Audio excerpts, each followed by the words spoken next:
has taken over. Let's go. It's Ferrall. Coast to coast. Steaks, chicks, stacks. You and I are going to make a lot of money.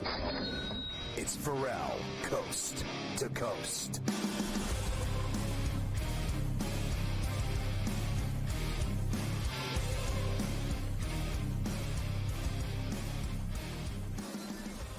I hope you enjoyed our extended in-depth coverage of the Daytona 500 here on a Misery Monday Coast to Coast. We delved deep into the race down in Florida, America's race. I've even heard it called the Super Bowl of racing.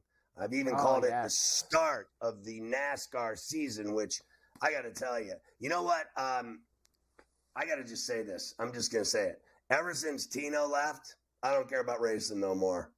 Remember the guy that was crazy with the hair, the mullet, and the Elvis outfits on SportsGrid? That guy was so entertaining. He was so awesome. When he left, I'm done with racing. I really am. And I even just told you I'm betting on the racist. Like, I don't even care.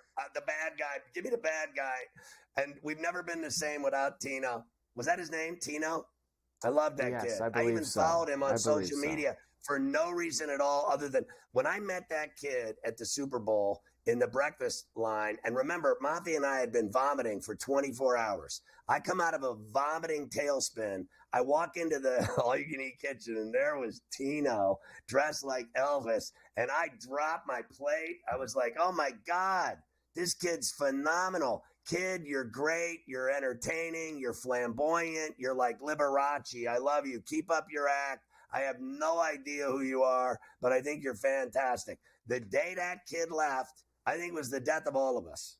The death of all of us. Then they started coming out with all of these rules and such. You know, we before we were just entertaining and just getting all kinds of people happy, and now we've got a litany of rules. Ever since we got rid of the kid that had flamboyant hair and flamboyant clothes, we need that kid back. Where do we get him? We welcome our radio affiliates. It's very serious at this point of the show to tell you that Sirius XM, channel 159 and Sports Byline, and our radio listeners love us, and we love you back. All right, give me more information, Carver High. I know you've got a litany of things like Mac McClung's repeat dunk championship. I got a few things, and then we'll be done with the NBA until Thursday, right? We're finished. They got nothing going on until there's games again on Thursday. He won. He beat Jaylen Brown. None of the dunks were any good. Lillard won. Here's the NBA East standings since we're done with All-Star Weekend. Here's what you're looking at, Scotty, as we start back up. Celtics, Cavs, Bucks, Knicks. The top four in the East. The play-in right now, Miami, Orlando, Chicago, and Atlanta at the All-Star break before we start again on Thursday. Well, I have told you repeatedly, and I don't even need to see it. In terms of the East, for me, it's Boston and New York. If New York gets Randall and Anunoby back healthy, Robinson, and I don't even need Robinson. He's been gone the whole season. I know he blocks shots and gets rebounds. He's fantastic. He's also slow as a mule. I like my boy, white boy Rick Hartenstein. That guy's all-out hustle, all-out rebounding, all-out finishing, all-out blocking shots, all-out dunking on second-chance buckets that are bouncing off the rim. I love Hartenstein. Get him in there. Anunoby, Randall, with Brunson and Hart and the rest of them, Achua. I think it's the Knicks and Celtics.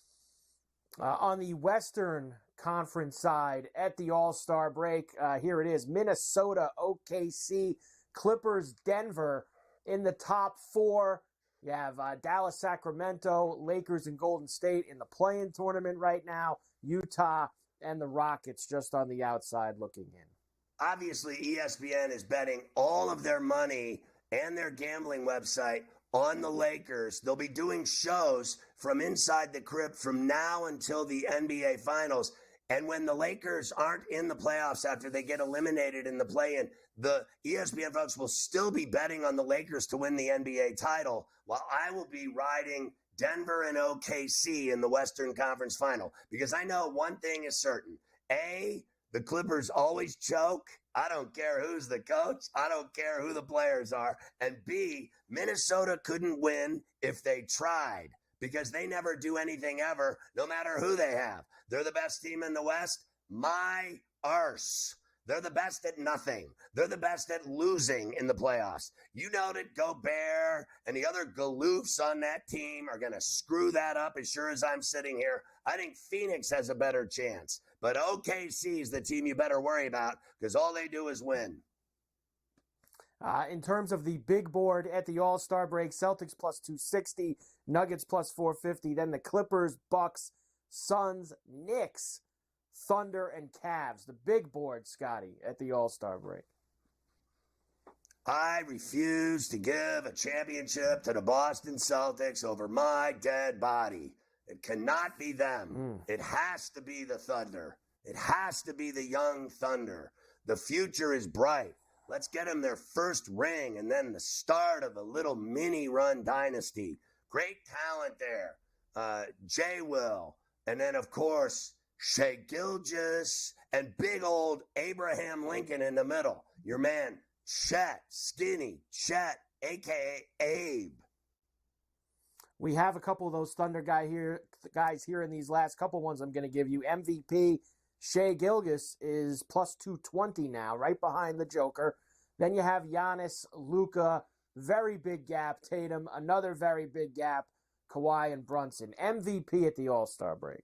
When Shea Gilgeous catches the T-Wolves to win the West and the top seed, and then Jokic quits on everyone in the NBA All-Star Weekend, that was the beginning of the end for me. He doesn't take anything seriously. He's already got 2 of them. He's already got a ring. He doesn't care about anything except money, proven by his performance in the All-Star game. And also, he's now doing donkey commercials, so he'll do anything for money. So we will bypass the Joker, and we will go Shea Gilgeous for MVP of the NBA season because he's the most exciting player to watch night in and night out.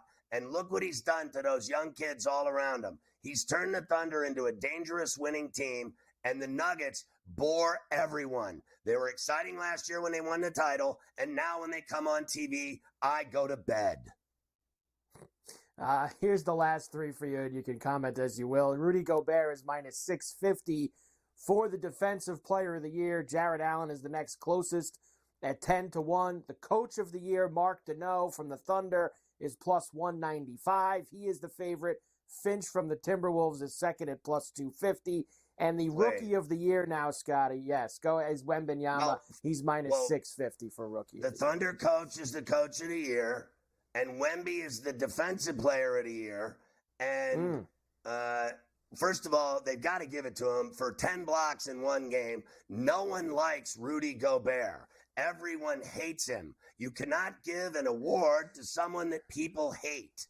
You got to give it to the kid that everyone loves. And he's going to win the Rookie of the Year. So combo meal, Rookie of the Year, Defensive Player of the Year. The guy had a triple-double with 10 blocks. That is your Defensive Player of the Year. Remember, never give anything at all, gifts or otherwise, or even a drink, to someone you hate.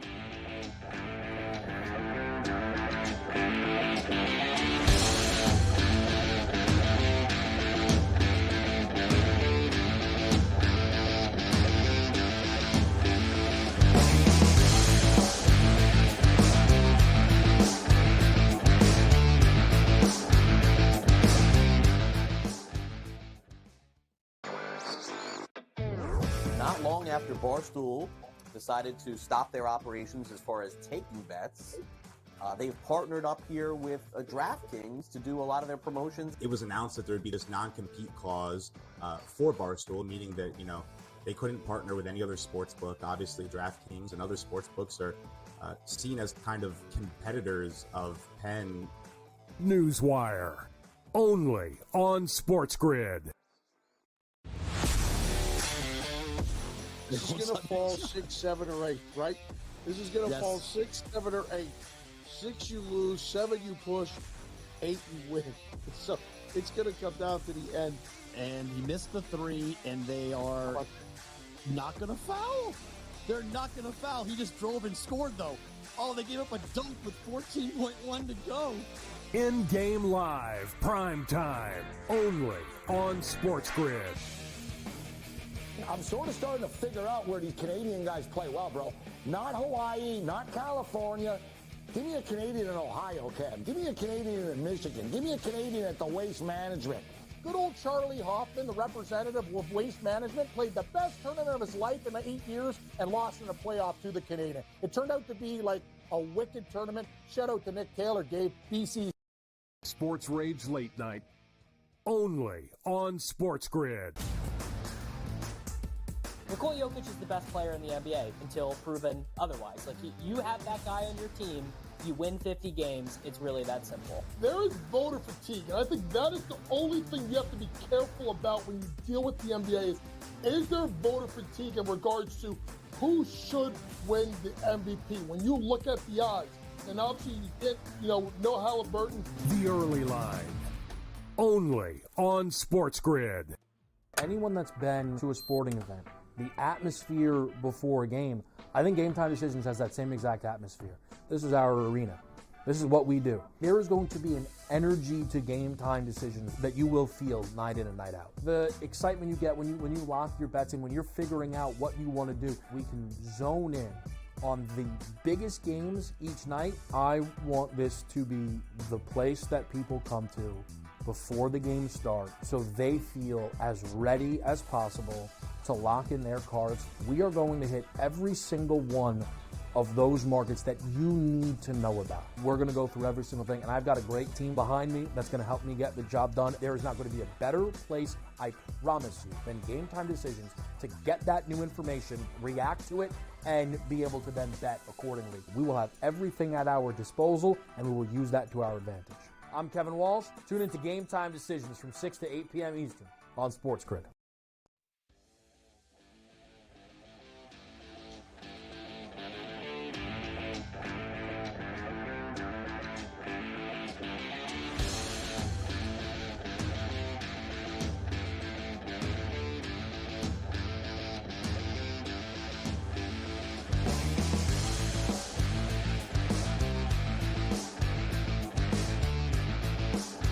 Carver High, a miracle win for the Bruins. They were down 3-2 late to the Dallas Stars at the Garden. And remember, they had lost to the Kings in overtime 5-4 on a rookie scoring on them on Saturday.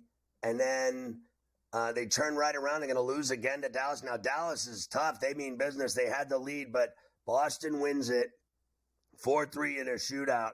Minnesota came back. They came back. They have the lead on Vancouver. Vancouver was up 4-2. There's been 11 goals in that game, Mike. It's 6-5 Wild. And Edmonton, you said Draisaitl scored. They're up 1. No score, Detroit, Seattle. Toronto won that game in St. Louis 4-2. Anaheim 4-3 over the Sabres. But how about that comeback by the Wild? Crazy comeback. In fact, I've been watching that one here. It was 5-2. The Wild were leading in this game. Whoa. And they basically gave Minnesota like 5 straight minutes of 5-on-3 power plays. Every time they called a penalty, Minnesota scored another penalty, Minnesota scored another. They scored 4 power play goals in 2 minutes and 17 seconds of game time. 4 power play goals. So we see how that one's going there. 6-5 now, and they're still on the power play there. So 6-5, they have the lead. Now at home in St. Paul. And yes, Draisaitl scored about 2 minutes in.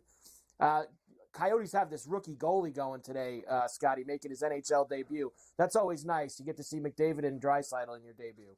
Against those monsters, right? I mean, a kid has to go to the bathroom in his pants. Calgary's up 1-0 at Saddledome on Ferrellapeg, and Vegas has scored early in San Jose, 1-0. And the Red Wings just scored in Seattle on Decord, 1-0 Wings in Climate Pledge, Pacific Northwest in Seattle against the Kraken. Yeah, that's all the action that's going on live right now. I do have a couple more games for tonight. We will get to those in a little bit. Let me take you back to yesterday first. 2 things that I really want to get to you. First, the Stadium Series game that they had at MetLife. Of course, Saturday night you had the Devils beating the Flyers. And then yesterday, Scotty, I was in attendance as the Islanders yacked up.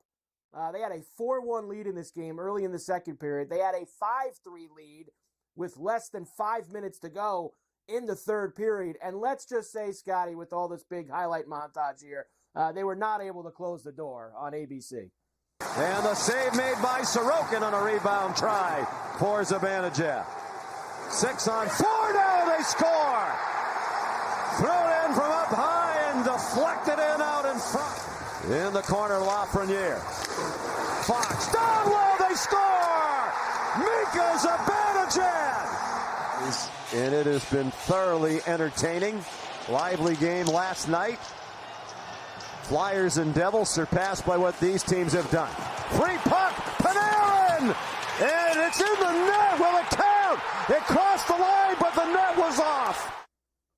Yeah, I don't know. It counted. You didn't think it should have counted? I thought it was a goal, but who knows? The net was off. They would always blow the whistle. It would be no goal. I've never seen a goal count with the net off before. Me neither. Before yesterday. So, I mean, by the letter of the law, from what everybody said last night, I guess it was supposed to count because the other side was still on, and it went in on the other side. Whatever. I never seen a goal called good with the net off. Me neither. I've never seen it. So, but either way, I can't cry about that because when you have that kind of a lead and you're up 3 goals and you're up 2 goals with 5 minutes to go and you're up and you can't stop, you deserve to lose. You deserve to lose the way that they were playing down the stretch. And let me say this. I got to be honest that I thought the game on Saturday night was a better show. And it all started when those Flyers players got off of that bus wearing Rocky uniforms. Every guy on the team came out dressed as Rocky Balboa on his classic run through the streets of Philadelphia in the gray sweatsuit with the towel around the neck. And they all had like white tape on their knuckles.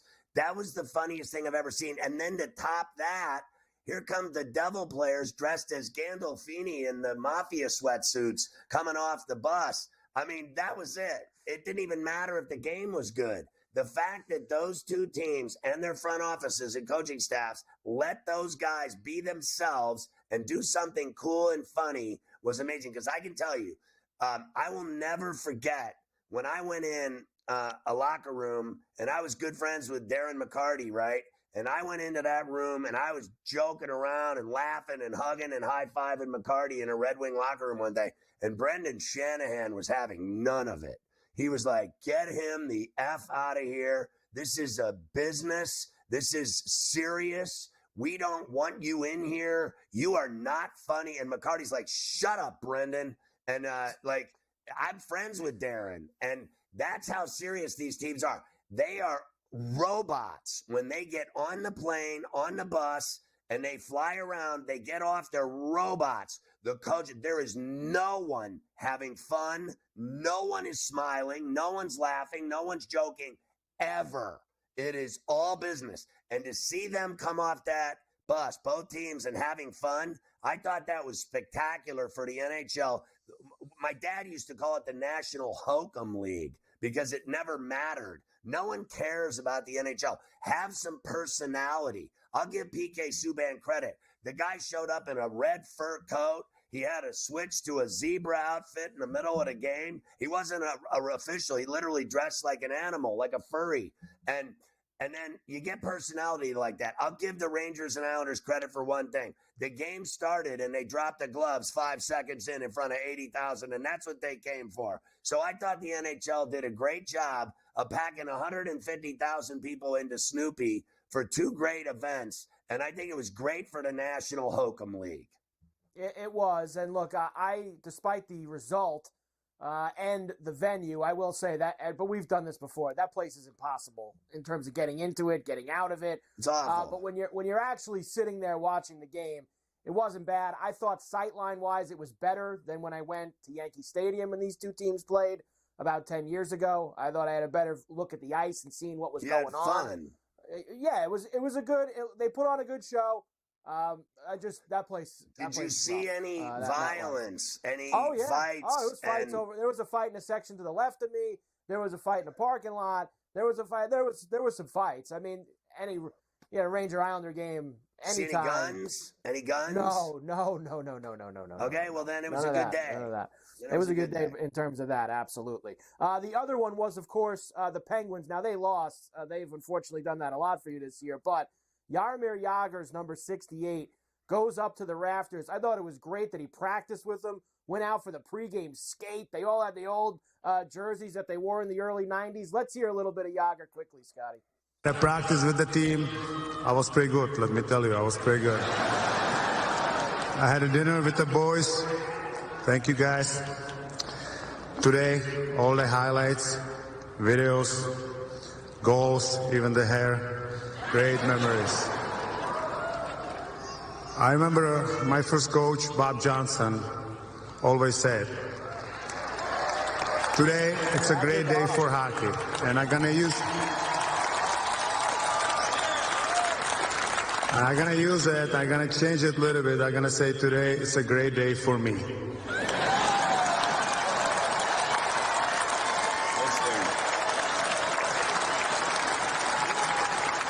To be here with you, hearing the cheers, I don't even have to score, that's beautiful. That's never get old. Your boy, no, that is just fantastic. Now, this is one of the greatest players I ever saw in my life. When he was young and he was paired with Lemieux, the Penguins won back-to-back Stanley Cups, the easiest Stanley Cup final wins you ever saw in your life. No one could stop them. They lit up the Blackhawks' ass so bad in Game 1 that the series was over then. Jagr was unreal.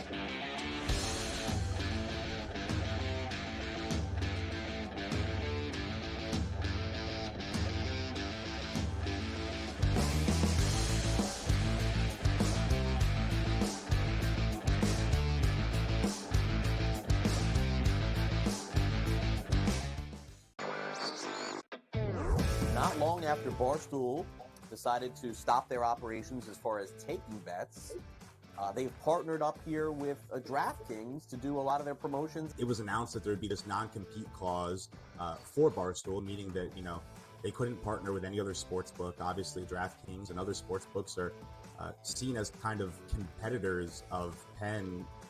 Newswire, only on SportsGrid. This is going to fall 6, 7, or 8, right? This is going to fall 6, 7, or 8. 6 you lose, 7 you push, 8 you win. So it's going to come down to the end. And he missed the 3, and they are not going to foul.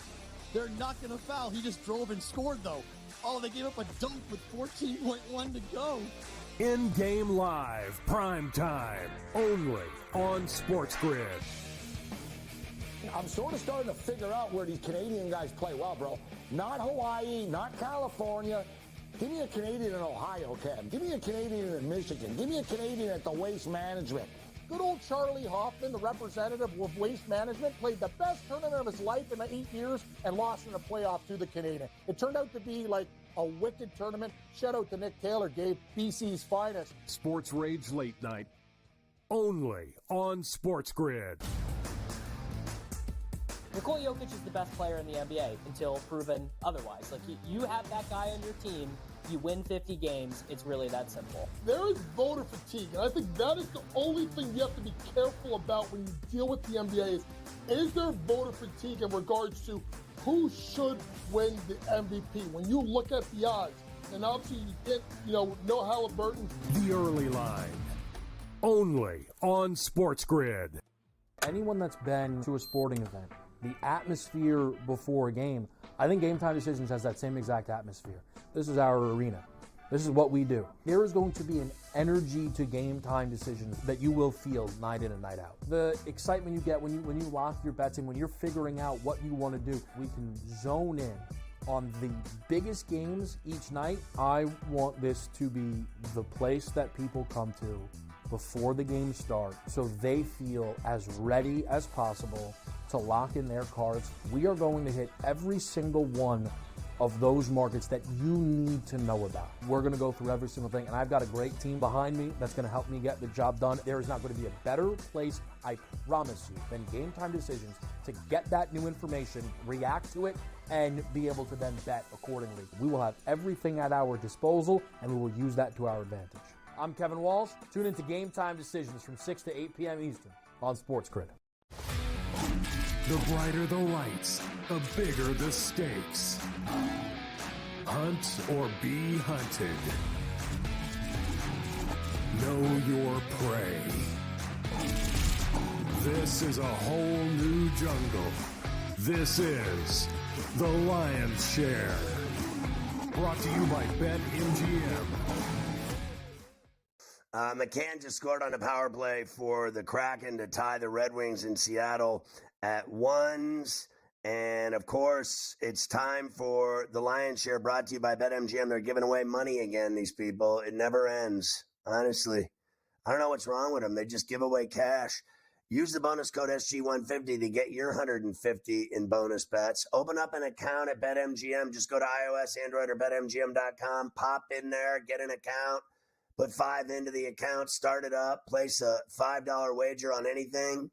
You know, you can bet on anything, $5, win or lose, doesn't matter. You're going to get 150 in bonus bets. You're going to love it. Go to BetMGM.com, iOS, or Play Store for Android to get it going. You're going to love the BetMGM app.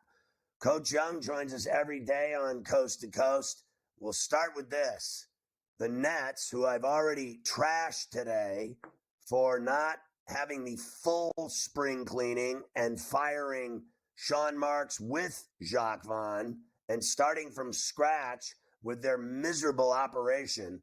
Meanwhile, this guy's hiding his lover in the closet, Ben Simmons. The two down under boys still have jobs. Somehow they're paying Ben Simmons to play 5 games a year is the most embarrassing story in the NBA. The fact that this guy's outlived, Teddy Roosevelt was when he got the job, Sean Marks. He still has the job. We believe it's a sexual thing. There's something going on. He's sleeping with someone. He never gets fired. And then he tops it today by, listen to this, hiring Kevin Ollie as Jacques Vaughn's replacement. Christ, I said one day on In-Game Live All Access, Coach Young should be coaching in the WNBA. I firmly believe now that you should have gotten Jacques Vaughn's job over Kevin Ollie. I think what they should do is fire Sean tonight at dinner for hiring Kevin. It's such a bad move. Thank you, Ferrall. I'm gonna take that as a compliment that you think I should be coaching an NBA. It is. But listen, it is. Sean Marks, if you think about it, folks, number one, Sean Marks wasn't even hired by Joseph Tsai.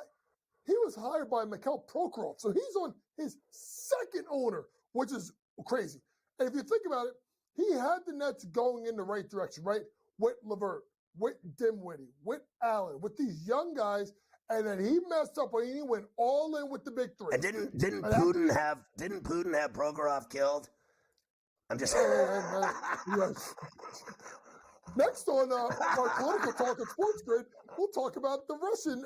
Anyway, but in all seriousness, what has Sean Marks done to warrant his job in Nothing. the NBA as an executive? All right. Nothing. So he had the big three. He literally panicked in all 3 moves. Panicked by getting rid of guys. Ran too quick. Then he gets the last trade. You think about the KD trade.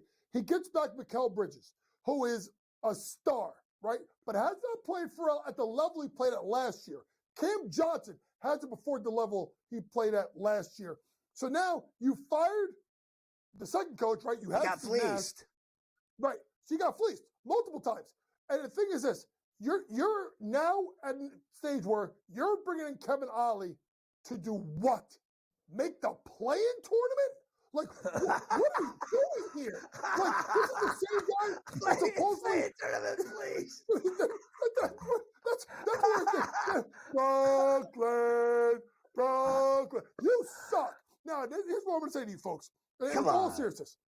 Come on. Dorian Smith is still on the team because supposedly Sean Marks wouldn't trade him for 2 first-round draft picks. I mean, I don't even know what to say about this guy at this point. Like, I really don't. But all I'm going to say is use this. blow Come it up, on. go get a new coach. If you think that Mikal Bridges is the savior, build around him. If not, you could probably get 4 first-round draft picks. I really think this is Sean Marks' last chance because you know what, Ferrall? He's probably going to get fired at the end of the season. Wait a minute. 4 first-round draft picks for who? Bridges? He sucks. He's not that good. No. They got fleeced. They got fleeced for him. That guy came here, and he's done absolutely nothing. He's just not he's not worth four first-round picks. Are you kidding me? People are offering 4 first-round picks. For Mikal Bridges? Yes. Please. Yes. There is no one dumb enough in the NBA. No one's dumb enough except Marks to give 4 first-rounders for a guy whose game has fallen off 2 floors from where he was in Phoenix. Well, Cam Thomas is better than him. Honestly. Listen, and that's why he brought in Kevin he does nothing on the Nets. What does he do to deserve 4 first-rounders? There is no way they're getting 4 first-rounders for that guy. Hey, listen. I'm just telling you what I see, brother. I'm not saying it's right. I'm just telling you what has been reported that this guy is worth. Hey, listen. No way. At the end of the day. I mean, honestly, stop. Let me tell you something. I would take Mikal Bridges on my team right now. I would take him on my team right now at 21.7 points per game. Now, he's got to shoot a little bit better from 3, 37.1%. One of the better defensive guards, small forwards in the NBA. Listen, I think he's better than Ojo and Anunoby, right? So, I mean, and I'm a Knicks fan. But that doesn't mistake the fact that Sean Marks has messed this team up. He's messed it up multiple times. And how he's going to be able to pick another full-time – think about this, folks. If Kevin Ollie doesn't get the job, he's going to go through 4 coaches without getting let go. And he's got how many playoff series wins? 1. 1 playoff series win he had in the first year of KD Kyrie. They got to get rid of this guy. Here's the deal. First of all, they cannot keep Kevin Ollie as the head coach of the Brooklyn Nets under any circumstance whatsoever. If the guy wins every single game from now until the end and makes a play-in, I still find a real NBA coach to coach the Nets. Secondly, 4 first-rounders for Bridges. Here's what I say. What they should do is build a slide. Have you ever seen on yachts where they have the slide that goes into the water for the rich people on below deck? They should build a slide. They should build a slide from Brooklyn to the East River that goes all over the city, and it just keeps staying wet with water. And all Bridges, Johnson, Claxton, the whole team, Marks and Ollie should all be sent down the river and get rid of all of them and bring a real GM in and a real coach in and get rid of all of them.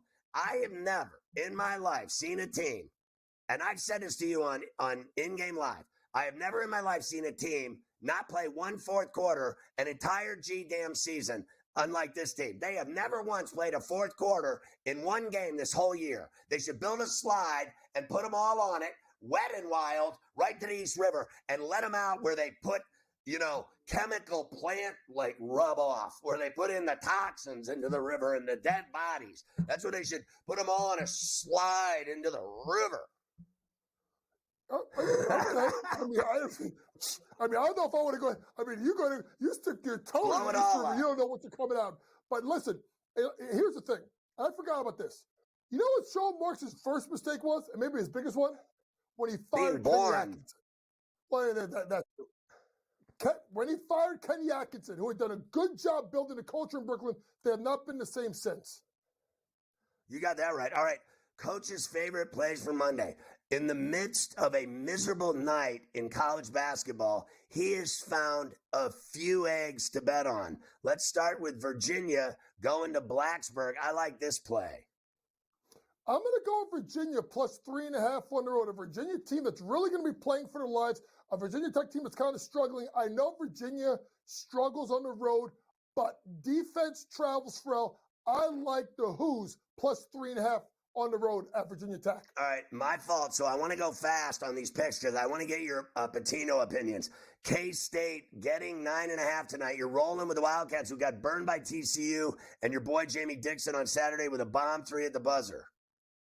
We were on air when it happened, And I think this team is desperate in K-State. Way too many points. Texas, highly, highly overrated. Give me K-State plus the points.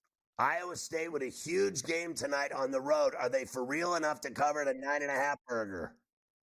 They are real enough to cover the spread.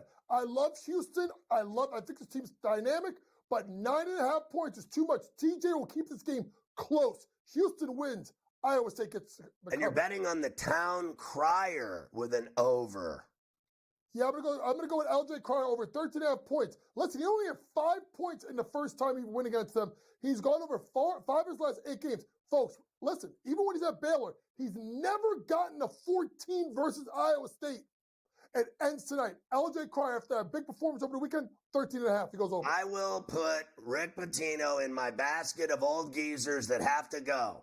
I said Carroll, Belichick should be fired. I said Jock was getting fired. He's not old. But I think, we did the whole thing on old people on my show yesterday. And I got to tell you, Pitino's washed, done. He came to St. John's. He took the job. He should have stayed at Iona where he was perfect. At St. John's, he can't win. He brought in his own players, and all he does is complain about everything, the facilities. I think they should fire his ass. He's done a terrible job at St. John's. Well, I completely agree with you 100%. I mean, if you really think about it, Ferrall, he picked the guys. He had the vitamin water. He got Ledlam. He got Jenkins. He got Soriano to stay. Right? He gets all these guys. He complains about the facilities. He complains about NIL. He complains about what the sky is blue. He complains about the grass. He complains about everything. I'm going to tell you something, Rick Pitino. You threw your kids under the bus. Have fun trying to get a big-time recruit ever again. You should be done. Old geezer coach gotta go. I think they should let Pitino go for the things that he said yesterday about the program at school and give Coach Young the job at St. John's.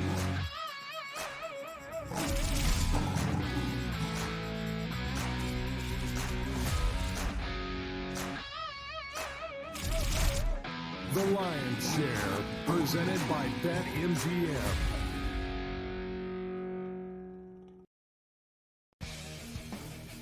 I'm sort of starting to figure out where these Canadian guys play well, bro. Not Hawaii, not California. Give me a Canadian in Ohio, Cam. Give me a Canadian in Michigan. Give me a Canadian at the Waste Management. Good old Charlie Hoffman, the representative of Waste Management, played the best tournament of his life in 8 years and lost in the playoff to the Canadian. It turned out to be like a wicked tournament. Shout out to Nick Taylor, gave BC's finest. Sports Rage Late Night, only on SportsGrid. The Bostonian versus the Book.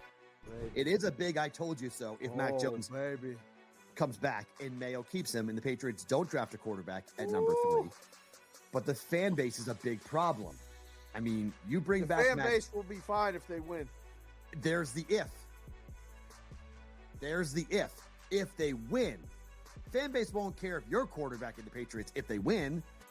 The Bostonian versus the Book. Caravan came.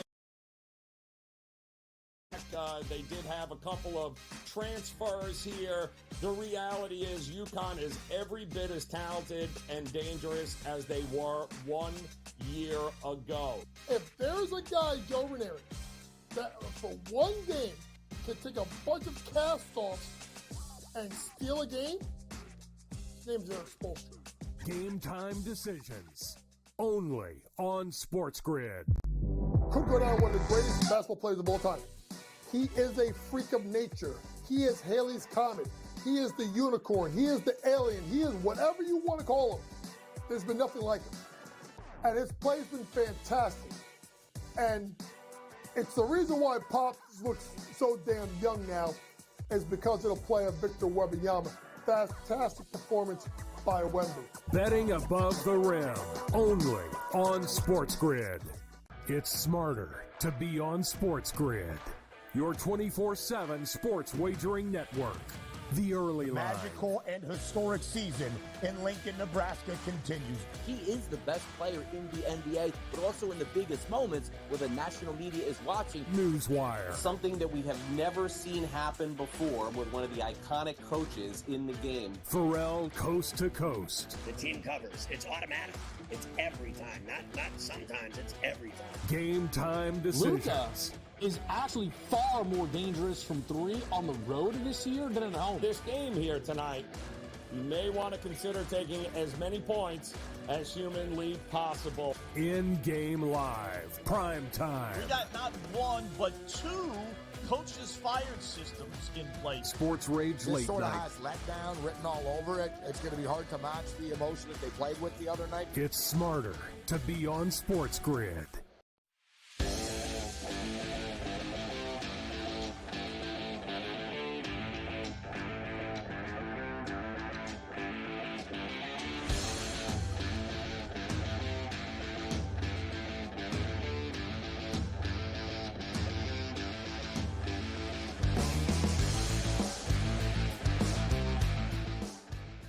Davis Lee Roth-Matic from Fantasy Sports Today is on Coast to Coast every day, and now we know the truth, that he is also a big-time skier, and he likes going to hot spots like Big Sky, Montana, also Jackson Hole, Bend, Oregon, Telluride, Breckenridge, Copper, Steamboat, Winter Park, Alta, all of them. And he's on his way again for another visionary ski trip, causing trouble constantly. I want to start today with, by the way, you can catch Fantasy Sports Today on Saturdays at 7 a.m. with Scoop Mish and the one and only Davis Lee Roth-Matic. By the way, if you ski at Big Sky, you got to wear jelly on your face. It's so cold. Nipsey Russell up there, steep, cold, freezing ass, and you'll see bison and elk. It's crazy, that place. I love Big Sky. Big Sky, big time skiing. Anyway, I went there once and I was scared to death. I mean, it's so steep there. The top mountain at Big Sky, if you take the gondola up there and ski it, you got to have some stones, son, because it is serious. Like, I mean, it's like Swiss Alps. It's no joke. Anyway, I go back again to Blake Snell. Here's a Cy Young winner who's gotten another offer from the New York Yankees. And then I have this horrible feeling he's going to sign with the San Francisco Giants and stay in the West. Do you believe he's afraid to pitch at Yankee Stadium because of the short porch in right? And there's also rumors about the Angels. Now, I would no more want to pitch on the Angels than fly a kite. I think that team is going into a bowl of misery without Ohtani. And I would consider the Giants. Do you believe it's down to the three, or is it the Giants and Yankees? And does he have the stones to pitch for the Yankees? This is the second time they've made him an offer. I mean, honestly, if I was Blake Snell, I would be hoping that some other team would be given a much better offer than the Yankees. Or if I was going to go to the Yankees, I'd be like, all right, sure, I will sign a contract with you, but this better be a 7-year contract. It better not come back to bite me that I'm giving up 15 more home runs per year, not only pitching in that stadium, but pitching that division. You've got the super short wall there for the right-handed hitters. It's a mess pitching in that division. And if I was the starting pitcher, I mean, I think the Giants would probably be the number one team that I would want to sign me. Kind of context neutral. They have the most pitcher-friendly ballpark in baseball. It's the hardest ballpark to hit home runs in. They generally have like a pretty good pitching coaching staff. Generally guys go there, they get a little bit better. You might have to correct me on this, but I think they were one of the first staffs to start to introduce that sweeping fastball pitch that a lot of guys have been adding. The Giants, I mean, they've got money. They don't have as much money as the Yankees, but you cannot be more right about the Angels. I mean, Anthony Rendon doesn't want to show up to work for the Los Angeles Angels. You know what? I would not want to show up to work for the Los Angeles Angels either. I do not blame Rendon for that at all. Listen, I told you, I think last week, that I think the Giants have all kinds of money because they've struck out on Judge. They've struck out on Ohtani. They have the ability to sign Snell, Chapman, Bellinger, anyone they want. They've had boatloads of money for 2 years now and have done nothing with it. And then the best they can come up with today is they bring the panda bear back from the dead. How fat is that guy now? I mean, honest to God, you have got to be kidding me that they're dusting this guy off for what? That is not going to go well in spring training. I mean, I couldn't believe that report. I thought that it just had to have been. Joke. I thought it was a joke because the way I read it was the most recent place he had played, not Japan, not South Korea, where we have the level of baseball. Obviously, it is not Major League Baseball level, but it is professional level. I read it as he had just got done playing in Dubai. And, if I'm going to take what I've seen from soccer being played in Qatar and in Saudi Arabia and those leagues, I'm not going to take it very seriously. I mean, the last time the Panda played here in Major League Baseball, he was no good, man. He had nothing left. And how about this? Brandon Crawford can't even get a roster invite for the team. At least Brandon Crawford will flash the glove. At least he'll play good defense. You going to DH Pablo Sandoval in 2024? Unbelievable. He won't even make that team. So let me go to the Champions League. Now, you have to explain to me these gigantic matches tomorrow with PSV and Dortmund. I like Dortmund because they wear the Steelers colors. No other reason. And Inter Milan and Atletico Madrid are playing. And I think Milan is a crazy city, and I think Madrid is a crazy city. So tell me about these huge Champions League games. So, I mean, look, for a lot of people around the world, this is probably not true for many people in the SportsGrid watching audience, but for a lot of people around the world, this is about as good as it is gonna get. The round of 16 for the Champions League, we have, ostensibly the 16 greatest clubs across Europe are all facing off against each other. How do you determine the 16 greatest clubs? Well, first, it is the champions, as it is said, of all the various leagues around Europe.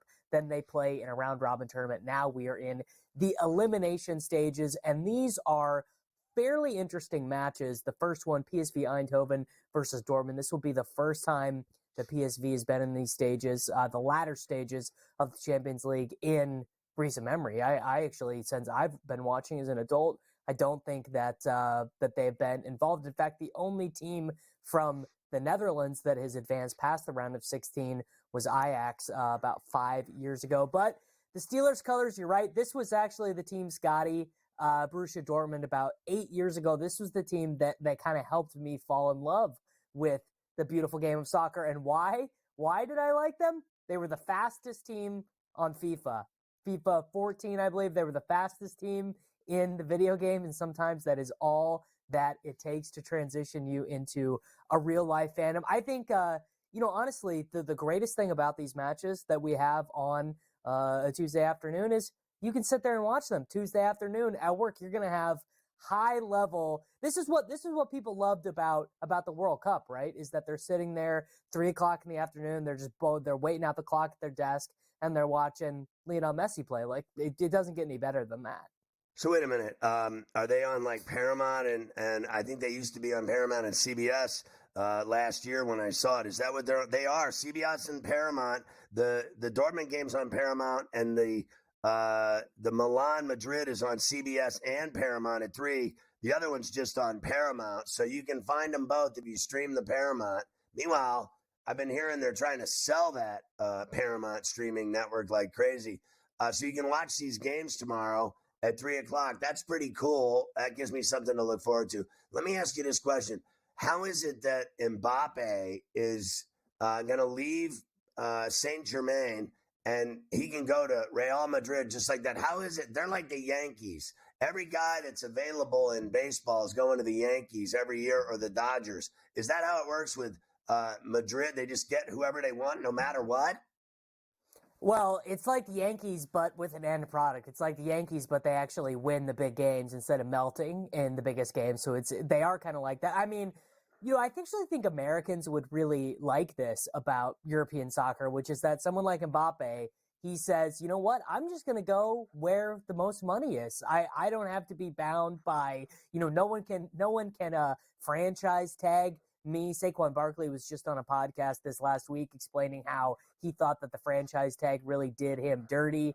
I don't know if that's actually true in the case of him, but in general, running backs, not making that much money. But yeah, basically, you become one of the 20 greatest, 50 greatest soccer players on earth. You could basically just wake up one day and be like, you know what?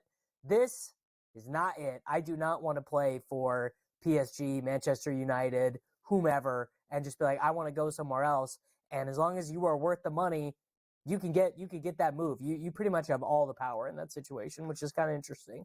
So how did Matsuyama come back from 6 strokes down at Riviera to win the Genesis on Sunday in Pacific Palisades? And what did you think of the tournament watching Woods walk off the course and get on a golf cart and drive to the parking lot and get in a car and leave and then have the flu, and half of the people didn't buy it?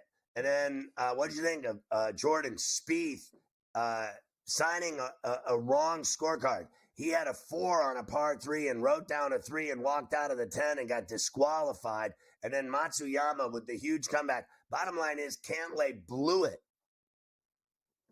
Cantlay, and then of course, what did we get after Cantlay blew it? We get the reporting yesterday afternoon and this morning. Oh, Cantlay, he was sick. He woke up Sunday morning with the old 100-degree fever. I mean, look, I don't know. Maybe it's true. Maybe it's not. I'm going to guess that it is probably, I'm going to guess that it probably is true. He ends up getting in at 1 over par. Adam Hadwin made a run, played 6 under par, but sort of what'll happen a lot of the times when a guy goes on a run like Hideki went on in that final round, it'll be putting, right? So if a guy's going to shoot a 62, probably means that he just made a bunch of 10-footers, 12-footers, whatever. And Hideki putted well, but it was not it was not a round that was entirely driven by putting. He actually had one of the better driving rounds of, best I can tell from looking at the database, almost of his entire career, and you almost never see this,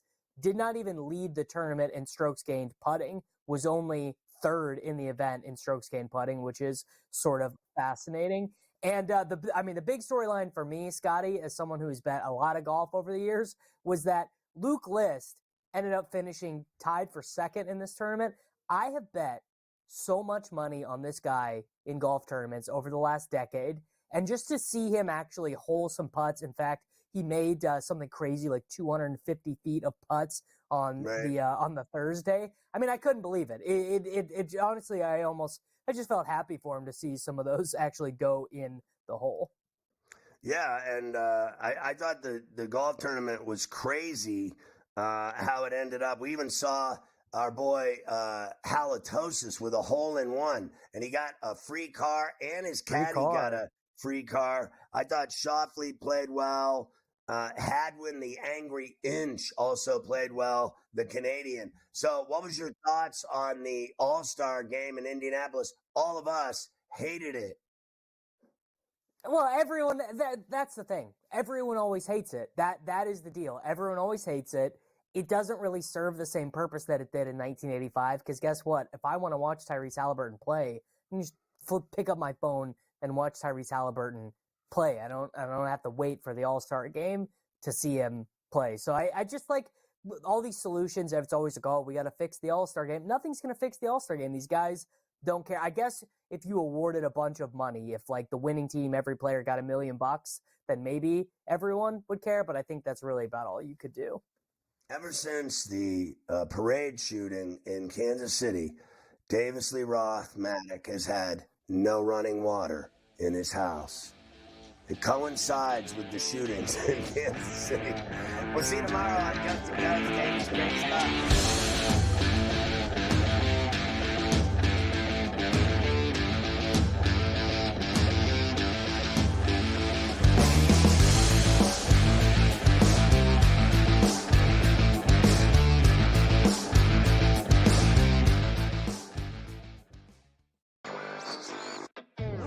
Not long after Barstool decided to stop their operations as far as taking bets, They've partnered up here with DraftKings to do a lot of their promotions. It was announced that there would be this non-compete clause for Barstool, meaning that, they couldn't partner with any other sports book. Obviously, DraftKings and other sports books are seen as kind of competitors of Penn.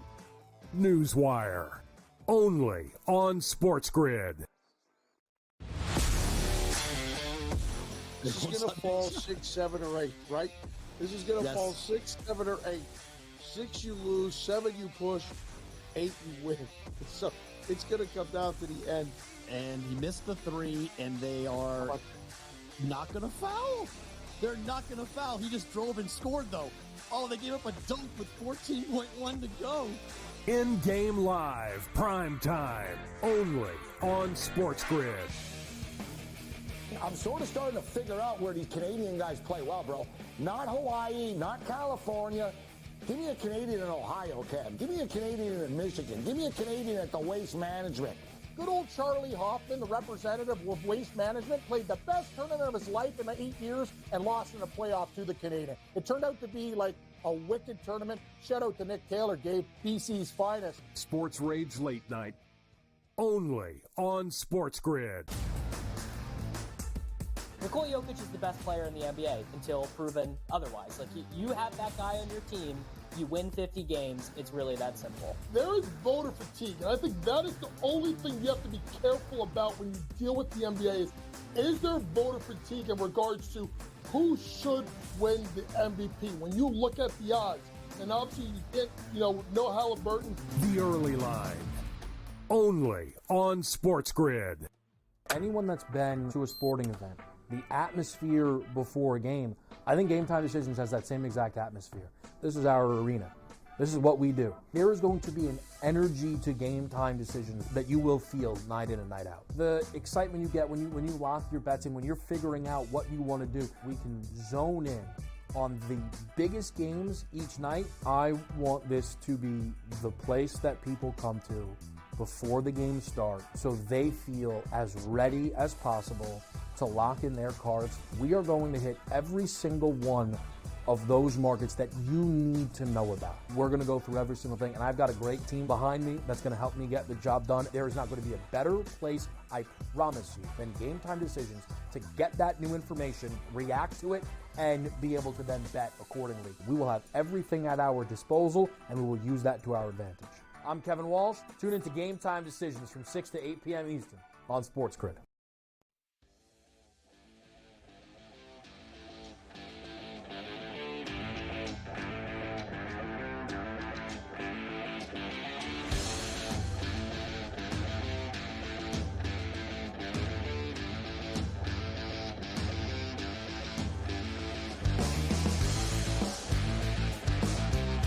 It's time for Today in Carver High History. It certainly is. Why don't we start in 1970? The American League Cy Young Award winner Denny McLain suspended for bookmaking. That's my frowned boy. upon. You cannot do that. 1977, Rangers right wing Raj Gilbert scores a goal at the Islanders to become the first player in Rangers history to score 1,000 career points. 78, Bobby Allison takes the lead with 11 laps to go to win the Daytona 500. Your boy started 33rd. 1984, Cale Yarborough wins the Daytona 500 for the second consecutive year, fourth time in his career. And we have it. Back straightaway, final time. Down to the inside. The move he loves. Here he comes up to the inside. It is Cale Yarborough taking first as they get into turn number 3, coming for 4. Down to the inside. Here comes Earnhardt. Earnhardt trying for second. Bonnet trying to find a place to run. They're coming to the finish line. At the line, it is Cale Yarborough. Wow. Yeah, he won it 4 times. He won it back-to-back.